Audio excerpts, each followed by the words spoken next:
All right, so what I have here is a paper with Greg Langoff, who couldn't make it, and then Eric, who's here. And this paper is the kind of like the answer to an old question that we've had since the very beginning, because it's even since the testing paper, like the first, the econometrica paper, the one that the first bunching in the treatment paper there, it was sort of already clear that it would be possible to do things with some structure, but there seemed to be a lot of information that's coming from the fact that we do have full distributions in, at the bunching point, near the bunching point. So there seemed to be more information that was left on the table. And we never knew if, more could be done. Like, could we actually get non-parametric identification of treatment effects using just bunching? And this is a question that we had for probably about 15 years, I think. And this is finally the answer, and it's good. The answer is yes. And so in that sense, at this point, we know that it is possible to get non-parametric identification in the bunching on the treatment. I know that there is the impossibility results at the bunching on the outcome, but I still think there must be something we can do. I have not lost, the hope there. I have thought superficially, so I do not know that there is a way to do it, but I always have the hope. So in this paper, we do show that when the treatment is endogenous and it has bunching, it is possible to identify the average marginal effect near the bunching point. This is a local quantity that I'm going to explain in more detail in a second. And if the selection effects are sufficiently smooth, it is also possible to identify the ATTs away from the bunching point. That fundamentally depends, notice, only on the selection effect. It does not depend on the treatment effect. So we basically can have any treatment effect structure that one we want. With a selection effect that's sufficiently smooth, then you could actually even move away from the bunching point into the ATTs. The nice thing is that the identification does not require any exclusion restrictions, functional forms, distributional assumptions, or special data structures, which is basically the advantage. This relies on bunching and fundamentally bunching alone. But there are, of course, conditions. And sorry, I take asthma medications and I lose my voice and I get like a very dry. All right, and so there are some identification conditions that are honestly easier to really show you than it is to, to talk about them. So fundamentally, some continuities, of course, that's expected. Then we're going to need, continuities of the density, and then we're going to need the idiosyncratic error independence as opposed to just mean independence, which is something that comes for free. We're going to have to need, some levels of independence and the idiosyncratic error. So that is not, that's basically after you've taken out the endogeneity and things like that. So this is the kind of things that we will require, but they're going to be much easier to understand once I get to the actual conditions. I don't need to do this here. We've all, work on we all seen quite a lot of the literature today, and then, of course, I don't want to spend time on this. This is like the slides for like a normal presentation. I get to skip a lot of things thanks to the tutorials and all the things that happened before me. I'm just going to introduce the example that we use. Proudly, this is the example that was on the econometrica paper, on the testing paper, which is the effect of smoking on birth weight. That is an example where we have a lot of data. We have 500,000 observations. And in fact, if you were to get different waves or something like that, you can get into the millions. We don't need to because we can do pretty good, inference and everything here with that sample. But that's, is a large sample.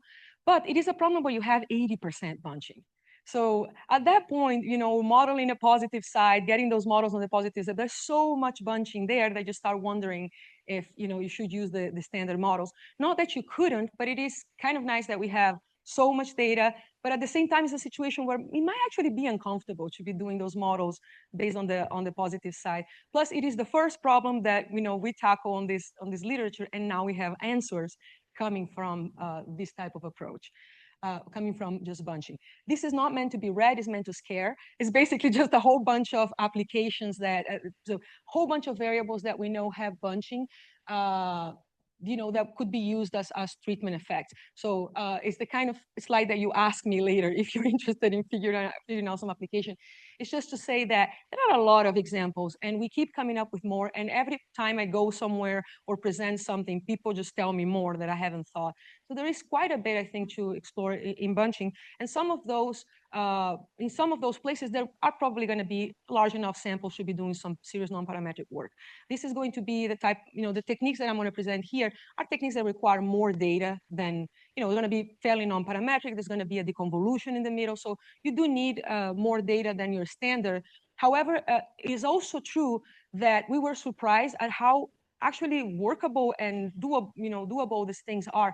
So when we were working on this at first, we're thinking, this is just going to be kind of like a first. We're going to present that this is possible to do, but there's going to be a lot to work on the estimation side. There's a lot that is needed. And then we applied it, and we're like, we're already, applied in I think 3 applications that we've tried these things, and it's actually a lot more robust than we think. So we're standing behind this. But there are improvements that need to be done, of course, on the estimation. There's a lot of work that could be done. But the reality is that you can already apply this if you have, samples that are, after a certain level. It's actually applicable even as it is. It seems to be working a lot better than we thought. You understand what I mean here, right? So when you have these estimators that are the first try on an estimator, you have the convolutions and things like that. We're like, okay, this is kind of proof of concept. But no, these are working fairly stably, so actually very stably. So this is a slide I basically have to do in this talk. I have to get to one slide. There is one slide I have to show you carefully. And once I show you that slide, after that, everything is a profit. There's one thing that I need to do. Normally, if this wasn't the crowd, I would have to say 2 slides, and this will be one of them. But in this crowd, I don't need to convince anybody of this. This is a very standard way of things. So I'm going to just talk about it fast. But it's a happy thing to be on this situation, because normally this is where I spend a lot of energy for crowds that are not used to thinking that way. The idea is that the treatment variable plays 2 roles. When people say treatment, actually this could mean 2 things. It could mean the actual dosage that is taken, which in our case is going to be xi. And then there is also the sense in which the treatment is determining the type. So you are the one who would consume. Let's just say you're someone that smokes 5 cigarettes. That's the act of smoking 5 cigarettes. And then you have the person that would smoke 5 cigarettes. So both of them we call the treatment, but actually there's 2 ideas. And one of the ideas we're going to still call the treatment, and that's going to be like the dosage. That's going to be denoted xi, and that is actually observed. But then you also have the type. And so the type is the determinant of the amount of cigarettes that you're going to smoke, and that we're going to denote it with an X star. Now, the idea here is that X star is not bounded necessarily. I mean, it could be bounded, but it's really not limited at 0, whereas when you're smoking, or the variable that we have is. Now, in this paper, we can do bunching also at interior points, but it's just much easier to think at corners. Corners are great because I think that in raw terms, the majority of the applications of bunching are corner, just because of corner solution type of problems. And also corners have an advantage, which is that you can talk about a lot of variables where the decision is taken quite precisely, so there's no attrition. So we actually don't encounter the attrition issues in this particular, in a lot of corner variables, simply because there's a lot of standard choice variables. If you're choosing amount of TV that you're watching, or the number of cigarettes you smoke, things like that, there's no real attrition. Like you want to change, you change, right? So the problems here are problems of choice, but once you choose, then you can just pick your exact number, which is different from something like taxes, or how much you're going to buy of something that is complicated, that requires a taxation, incentives, and things like that, in which is not very clear. So there is a lot more of these types of issues at interior points, sometimes where you have like exactly kinks, incentive changes and things like that. When you have corner solutions in standard choice variables, this problem seems to be a lot less problematic, really. And so we have the selection variable that then is not constrained. The idea is this. So think corner solution. If you are choosing a positive amount, so if you are selected into a positive amount, that will be X star positive, then you choose a positive amount, which means that if you have chosen 0, you have been selected into 0 or negative. Do we mean that you have to think about negative smoking? Not necessarily, especially on this application. Really, you have a lot of freedom of how you think about X star, because X star is not structural at all. Different from our standard procedures where you have to really marry the distribution on the positive side to the negative side. Here, the only thing you need to marry is like the actual limits. So you could have a change in the nature of X star, as long as you can order observations in some ways that satisfy the assumptions, that should be enough. And it's actually not unique. You could define X star in actually an infinite number of ways, and this would still work.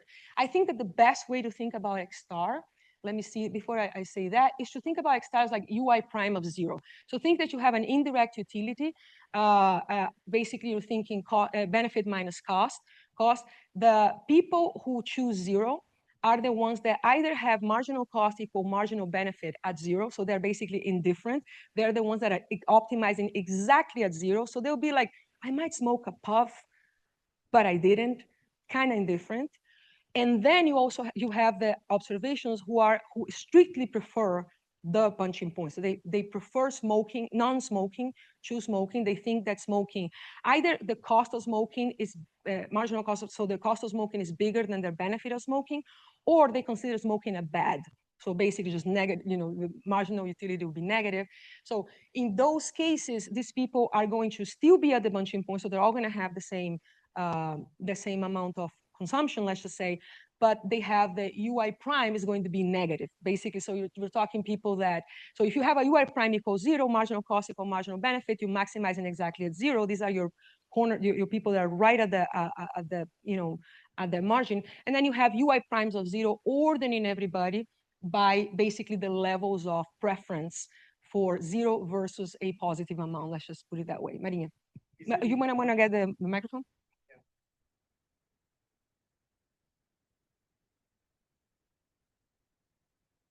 Clarification question. So do I need to observe xi star for No. a range of x, or can it be completely latent? Completely latent. It is completely latent. We do observe that, so we will make assumptions, like, for example, that the people who choose tiny, tiny, tiny amounts of smoking are similar to the people that would be on the negative side that are indifferent. So the people that smoke just a tiny bit are very similar to the people who are indifferent between smoking or smoking a tiny bit. So these people are going to be similar. But then after that is a matter of ordering that is going to be used to, you'll see, but it's going to be used to connect one side to the other.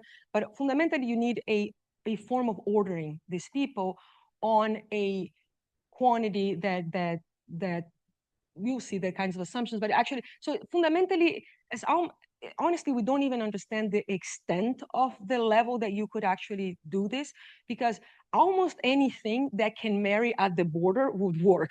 So the question is, how do you reach that border? So when the people who are, so is UI 0 a good classifier so that when you come closer to 0, you look a lot like the people who are right above 0?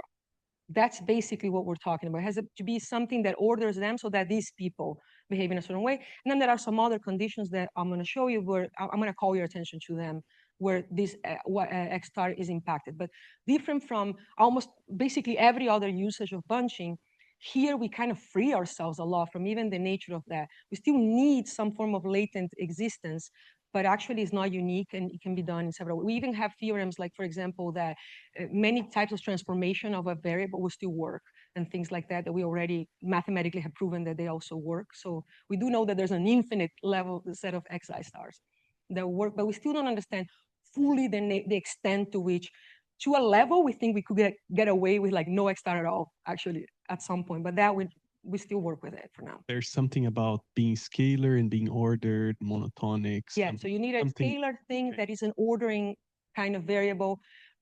In all honesty, UI prime of 0 is a good one to think, because that one we know it works. If you can think of like the kinds of ways that we think so far, which is you have an optimization, and that would be like the optimal, that would also work. So the optimal, you have a function that is optimized. If you optimize on the negative side, that would be your X star. That would also work. But this is so free once you start looking at it that we feel like there's more, but we just don't know yet the extent to which there's more. We know that any monotonic transformation, in monotonic differentiable, I think invertible transformation works as well. So these kinds of things work as well. All right, so the idea is that you do have to have bunching, of course, and you have to have some observations are actually negative. So you have some observations that are not indifferent and actually strictly prefer to not smoke. So that would be the idea. And so every observation that is negative is therefore concentrated at the bunching point, and then you have some positive group of them. Okay. So, all right, that's one of the things I need to say, but in this case, I don't have to convince you so much of this because everybody's used to those latent variables in this crowd. And then the next thing is a slide that's coming up, and then I basically everything else you have gotten. Everything else is details and little things like that. So the setting is a standard potential outcome setting. So the only difference is that yi of x is the potential outcome of a multi-value treatment. So the smoking can reach several values. So you have to define the potential outcome for a non-binary variable, which is easy to conceive. And then we do have the xi star, which is a selection variable. So xi star determines your choice of x. When xi star is positive, xi equals xi star. When xi star is negative or zero, then you choose the bunching point. That's basically the idea there with that variable. And so what we're going to work with is that decomposition, which is the classic, is basically a variation on the fundamental problem of causal inference, where you have, let me just do it slowly. So you have the outcome conditional on being the type X. That's going to be so basically I'm just adding and subtracting y of 0 here. And so fundamentally what I end up having is I went the wrong way. There. So what we have is the ATT, which is the average treatment effect of like X units minus 0 units. So going X units among those that actually chose X units. And then the yi of 0, which is the baseline that you would have gotten even if you hadn't consumed anything among those that would have be of the type xi star equals X. And so you have the ATT, which is the thing that we're interested in, and then X of X. So do remember this S of X. I think I'm going to try to bring it back again, but that is the thing that is our problem, which is the fact that people at baseline would be different. So people are different, and that people who chose different amounts of smoking are different even at the baseline had they done nothing. So that is the term that's going to be causing endogeneity, and this is the one that we need to address. So the average marginal effect near the bunching point, so the quantity we can identify with the least amounts of assumptions is a very local quantity, but it does have good economic meaning. And that is we call it average marginal effect.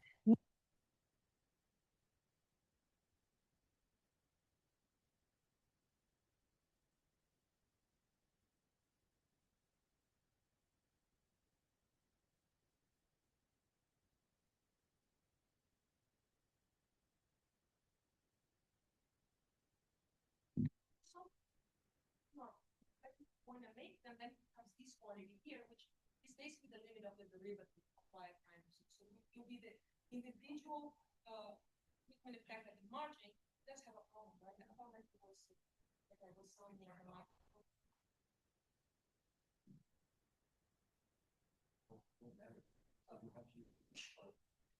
Oh, okay. I'm so lazy. I was already leaning anyway. Once they filmed me teaching, and I was like this the whole time. Okay. All right. So, okay, not so close. All right. So basically, you're talking about sort of like the extensive margin effect, so the effect of just moving away from that margin, and then the average across people. You do need some like sort of like continuity, uniform continuity of derivatives and things like that to reach that expectation, clean expectation. You don't need to. It's already identifiable. It's already economically interpretable this way. But if somebody wants to, that could be the quantity. And then the idea is that because of that formula, the composition that I did in the previous page, you have, how do you get this thing off? So we have that the AME, therefore, which comes from like differentiating this thing. So if we differentiate this thing, differentiate this thing, and differentiate this thing, and reorganize them, we have that the AME is going to be the limit of this minus the limit of the derivative of this. So it's going to be the limit of basically the variation on the outcome as you approach the 0, and minus the variation on the y of 0 as you approach 0. Now, we do not observe the counterfactual, so we cannot directly estimate this derivative.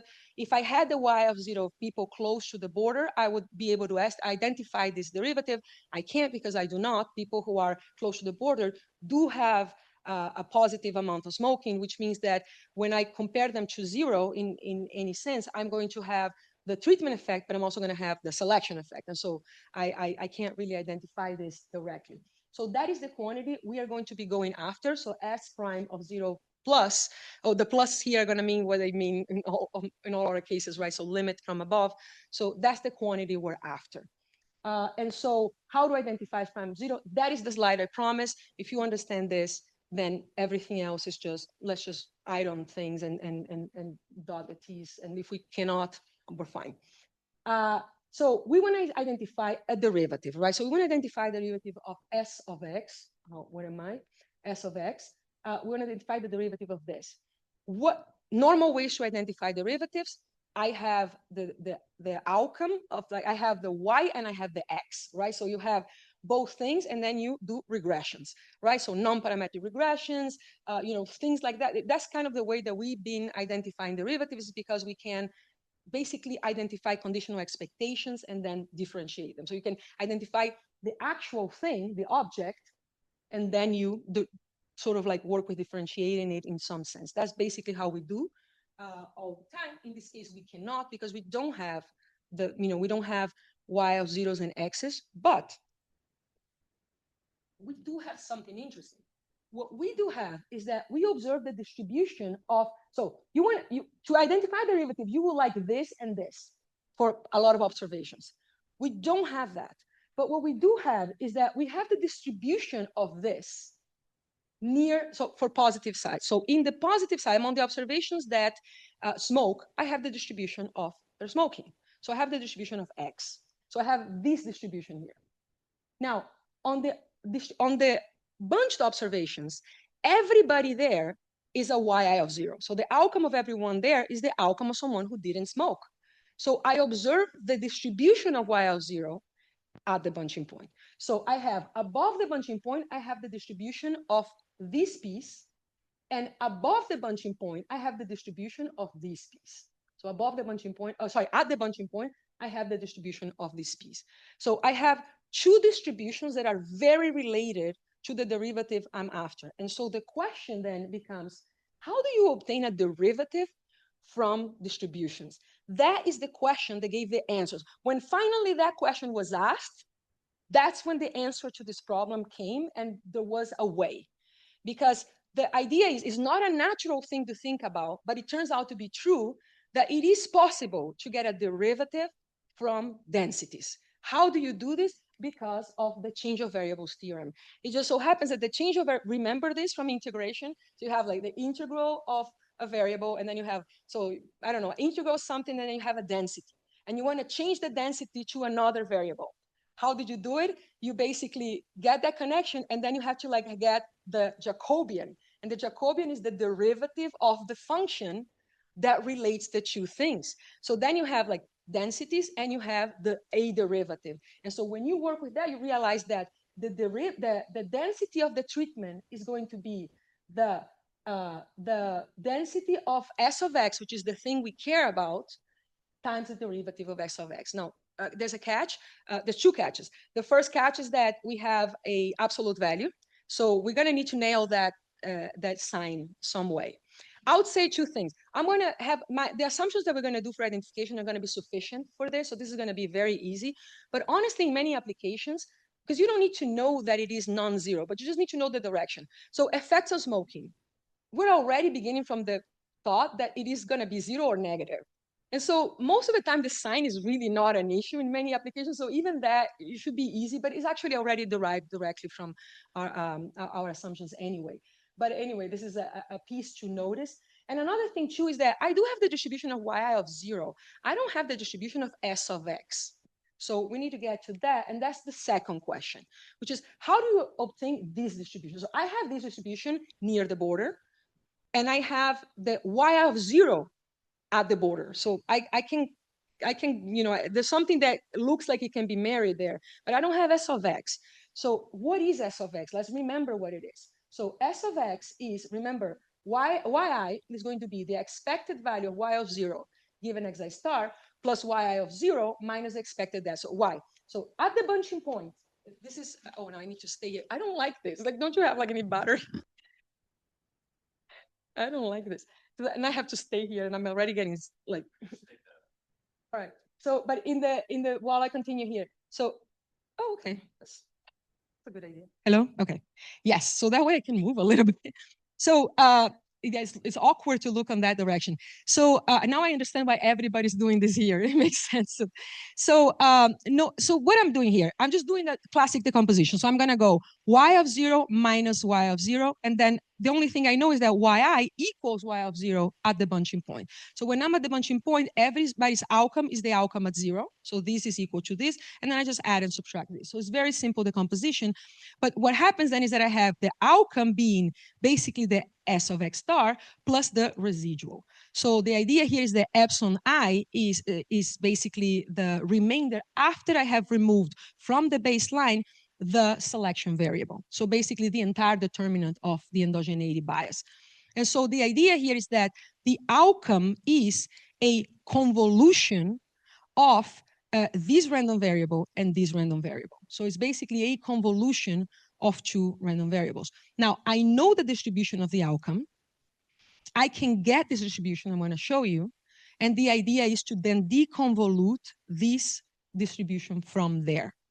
Now, to deconvolute, you can use any way to deconvolute this thing. Now, what we're going to be using here is classic deconvolution because we're going to leave this fancy deconvolution ideas to the future. But the idea is if you have whatever condition that allows you to deconvolute this thing, then you just can apply it. In our case, we're going to use, we can use either classic deconvolution in the sense that you're going to assume that the epsilon I is independent of S of xi star. So by construction, without any assumption, epsilon I is already mean independent of xi star. But we are going to assume that it is also independent. And so in that case, then you can actually just deconvolute it. You don't really need independence. You need something called sub-independence, which is an assumption that is of the same, let's say, cardinality as a mean independence. So it's not like a full distribution independence, but it's also somewhat of a complex condition to understand. So in your head, you can have independence, but honestly, there's actually less is needed. And that's to do the deconvolution the way we are doing, which is the classical way, nothing fancy, just the standard. There are actually a lot of fancy things in the world of engineering that we have not explored yet. All right. So, okay, by the way, are we clear? Because after we're done, everything else is just, let me show you the details. But the ideas that you need to get is that to do this, we're going to apply a couple of new ideas. And the first idea here is that you can get a derivative from distributions. And thanks to bunching, you just so happen to have the two distributions that you need. So the change of variables theorem is going to connect these two pieces. And thanks to the thanks to bunching, I have this. Because bunching means that I have a very heterogeneous group of people exactly at one point, all of which have the same exact amount of treatment. So 100% of their variation is unobservable variation. So the treatment is 0, which means that if they vary because of their selections or they vary because of the idiosyncratic error. There's no other source of variation. So the decomposition is without loss of generality. So basically you have the variation that's attributed in mean to X star and the remainder. That's it. Nothing there can come from the treatment. Because of that, that variation at the bunching point is entirely determined by the selection or like the idiosyncratic error, which then allows us to work through that thing. So now the second idea, which is we can deconvolve that particular distribution and get that piece. So these are the two ideas that you need to get. After that is like, how do you really do it? But it's already immediately clear that you can do it. And it should also be clear why we can do this only with bunching. This is not something you could do in a normal place, because in a normal application, you definitely can have the distribution of the treatment, but you can't ever get the distribution of S of X because nowhere do you isolate the selection from the treatment effects. So you can never separate the two things. So if you get the distribution of the outcome, even if you deconvolve the random error, you're still going to have you're still going to have treatment effects with selection effects. They're always going to be mixed up. The bunching point allows us to have just selection effects without anything else. So that is the basic, fundamental idea. Yes. So one thing very small that I got lost here. So the very first line, right? So that is true for little x. This is strictly positive, right? Because the definition of S of x in the previous slide, you had the condition on x star, right? Mm-hmm. Okay, so that's fine. And then main idea number one, change of variables. That applies to every little x that's strictly positive. But then there is a jump, right? The distribution of S of x and the distribution of S of x star are different, right? Yes. So how do you connect? That's the gap that I missed. How do you go from one to the other? Show you the only thing we need is that these things don't cross. Let me just get there because it's a simple thing to show you. So to actually marry them, you need to not be having a lot of confusion on densities. You'll see. Okay, so let me just go over basically the assumptions that are needed to do this. So for the change of variables theorem, we are going to need the existence, of course, of densities, continuities on a positive neighborhood, and the existence of the limit, and that being strictly positive. So that's, baseline. We need the outcome function is differentiable near the bunching point, and the limit exists, as well as the limit of the derivative. You need the ATT of 0 to be 0. That's continuity, okay? That's continuous treatment effect. So basically, the effect of a marginal amount of smoking is also 0. So if you smoke a puff, baby, nothing's going to happen. And then also you need the existence of that derivative. And then you have that the S of x has to be right continuous at 0. So the selection has to be right continuous, differentiable, and also need a limit to exist. So for the change of variables, right at the border, so Marina, we're going to get there to the negative side, all you need is those conditions near the border, those continuities. And so if you have that, then you have the change of variables. I'm going to just give you the formula because I don't want to spend a lot of time on this, but what we have is that the AME, remember, is the derivative that we can identify, and then this is the change of variables theorem. Theta here is going to be the sign, is either positive or negative depending on the derivative of the selection, and then you have the density near the border divided by the f of x near the border. So we're doing the change of variables really at the border. And so what we need is just local differentiability, and that should be enough. And then, Marinho, this is where we get there. So how do you marry this to the distribution on the negative side? So for that, first of all, you need it to exist. So you need to have a density of S of x in the negative side. So whatever x star is, it has a density. And so S of x has a density. So for example, S of x has to be, I think a continuous variable, and that should be enough. A continuous function, something like that, that should be enough. And then for all v belonging to, let's say, an interval on the near the bunching point on the negative side, so that's one of the things. And here is a catch, Marinho, this is where the question goes. One of the first things we need is that it's right continuous at 0. Meaning what? Meaning that that density is going to match the density of S of x when you get on the positive side. So whatever it is, the concentration of people that have ui prime of 0 equals 0, these people are in same proportions as the people that have ui prime of 0 to be a little bit positive, right? So that's basically what we're talking about. So sorry, the people have X a little bit positive. So same amount of people are nearly indifferent but do a puff, that they are nearly indifferent and do nothing. Like same proportions. That's what we're talking about. And the second thing to be able to marry the positive and the negative side is this. So what we're going to do is we cannot have people crossing. So for example, let's say that the function looks crazy and looks like this. Then given X star, I have to have the same density here. So that's a different thing. So what I want to tell you is this. This thing could do any number of crazy things here, but it cannot cross this line. Because the idea is if you're a little bit above here, then you have to be entirely below here. So why? So first of all, what does that mean? It basically means that if smoking a little means you're like worse than the people that are indifferent, then the people who are indifferent are a little bit worse than the people that prefer not to smoke.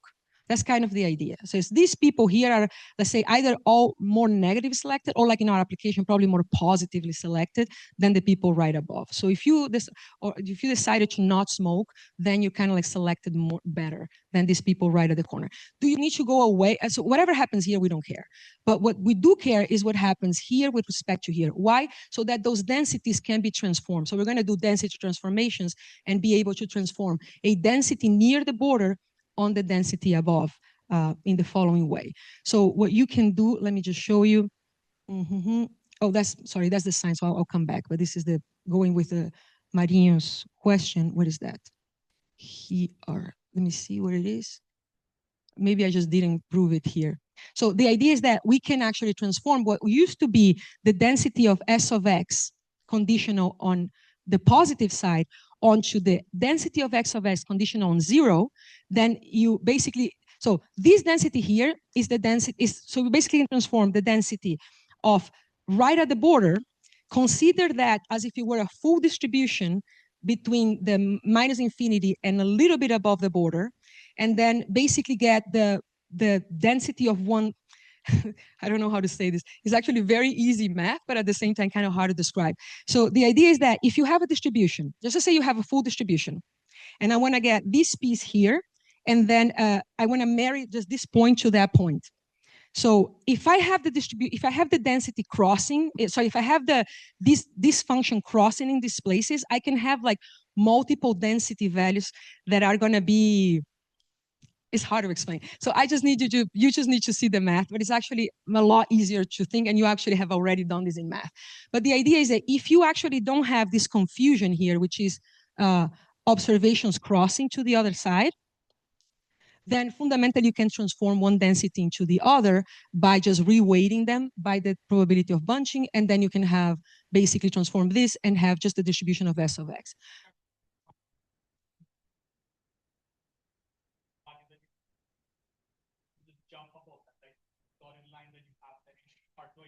That sign change. Yeah, no, yes. So it would affect the sign identification, but then you could identify the sign by just, let's say, saying that it is not negative or non-positive. So usually that's not the reason we're making that assumption. The reason we're making that assumption is because of densities. Is that if you want to identify a density, you have, so this is the idea here. I want the density of these people not to be confused. So if you basically have people crossing here, then these people have like a weight on here as well, because they're all like, when you see that proportion, there's going to be people here that are like proportionally jumping. So I want to know that, let's say that the it's hard. Like this is it's basically just have to see it on the math. That's actually a lot easier to see there. So this is, we don't know yet how to make up with that. You can cross it, but you have to cross it in like a countable way. So there's like some conditions that you can get away with it, but if you cross it fully, then it could be a problem. So there are ways to get around it, but it's basically the easiest way to transform one density to the other. That's why we're doing it. If it were just because of that, we probably could come up with some other assumption.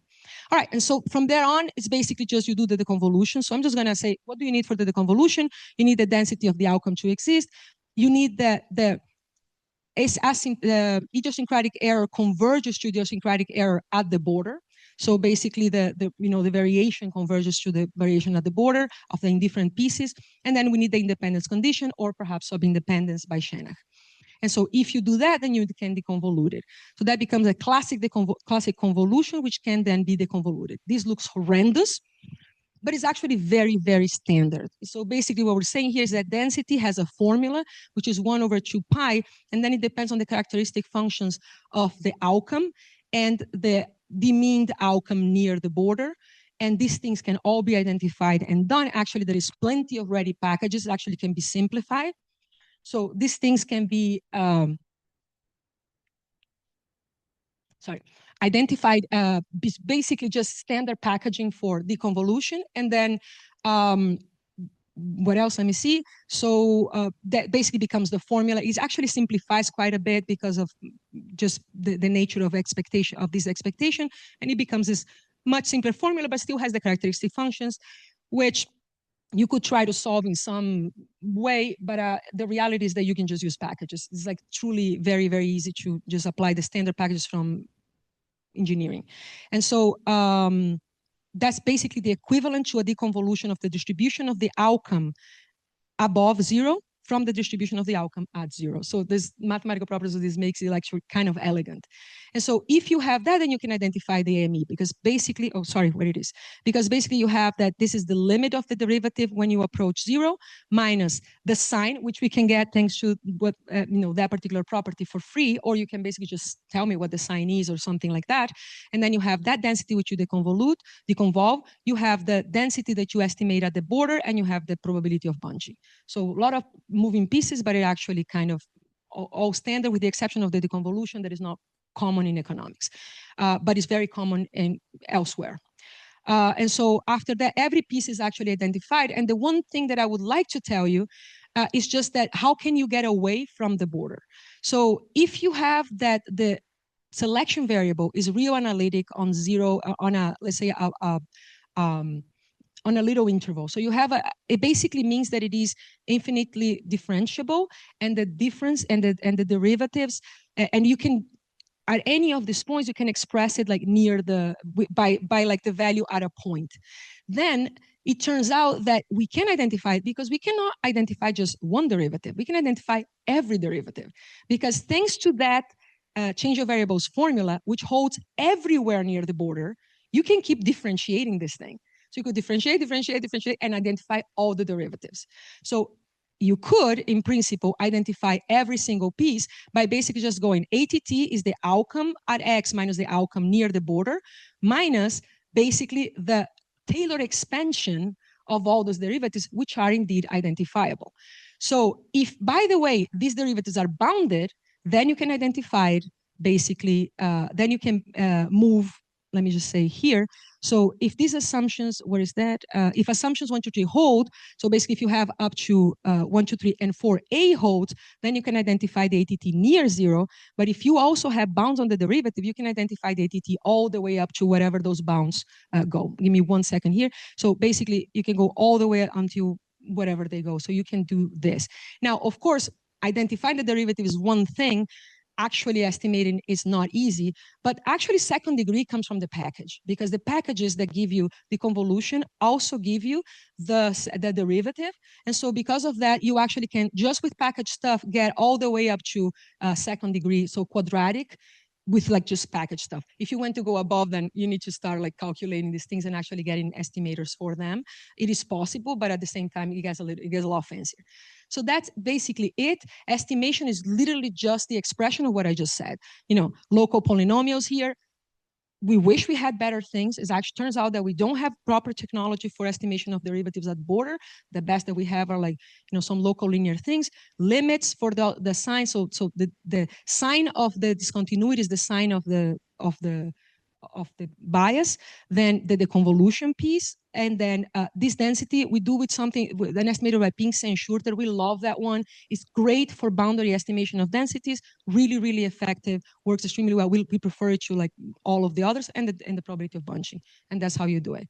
And so that's it. And so in the application we have the results, and then you're fairly stable. We have about a loss of 14 grams, and if you were to do this it's basically like about half an ounce. And if you were to go the ATT, let's say 5 cigarettes, it'll be a loss of about 30, 30 or something grams, about an ounce loss for 5 cigarettes, which is very little, much less than the literature used to think.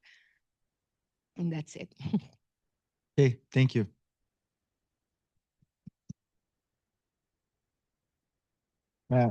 So Miles is asking if you could explain a little bit better how you get the distribution of the epsilon.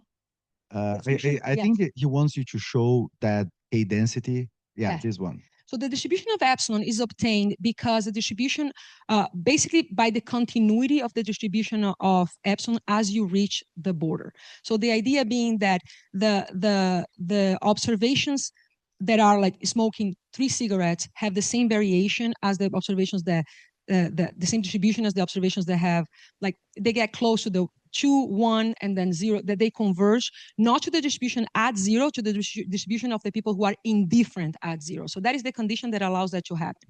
Now, if you look at those distributions, you have here the black ones are the distributions of the outcome at 1, 2, 3, 4, 5. There you have it. Basically, they look extremely similar at that point. They're not even very mean. I would expect them to be at least mean shifted. They're not even mean shifted. So they're like you would expect like some form of like mean convergence, and then the densities perhaps getting kind of like the variance is converging. But actually in this particular application, not even that. They basically just look like the same distribution, fairly constant near the border. The idea would be that you will look at the density, the distribution of that density as is converging, and then you would basically just estimate these pieces. So do you mean that if you hold constant the treatment variable at a positive level, then you're holding constant both the treatment variable and the selection variable? Then whenever you see the distribution of the empirical distribution of the outcome holding constant, say x equals 1, it must mean only idiosyncratic error. Yeah, so the variation of the outcome at a given positive point is the variation of the idiosyncratic error, because by definition, the outcome equals the part that is the function of x plus the remainder. The remainder is the idiosyncratic error. So conditional on x, basically you just have idiosyncratic error. So these distributions of the outcome are the distributions of the idiosyncratic error near the border. And then what you want is for them to converge to the point at the border. In this case, they seem to be converged even before. Like they seem to basically be all of them basically already at the same point. That's the idea. And look at the distribution of 0. So you see like there's the dislocation there showing that, they're moving kind of like ever so slightly, but you have 80% of the sample at 0. So the idea being that, when you deconvolve them, then you get that. So what we are doing, technically speaking, is deconvolving this distribution, like let's say like the 1 technically, from the distribution of 0. So more or less that's because of the way the theorem goes, that it transforms into the convolution of one outcome from the distribution of the other outcome. Okay. Technically speaking. Unfortunately, we are out of time. So thank you.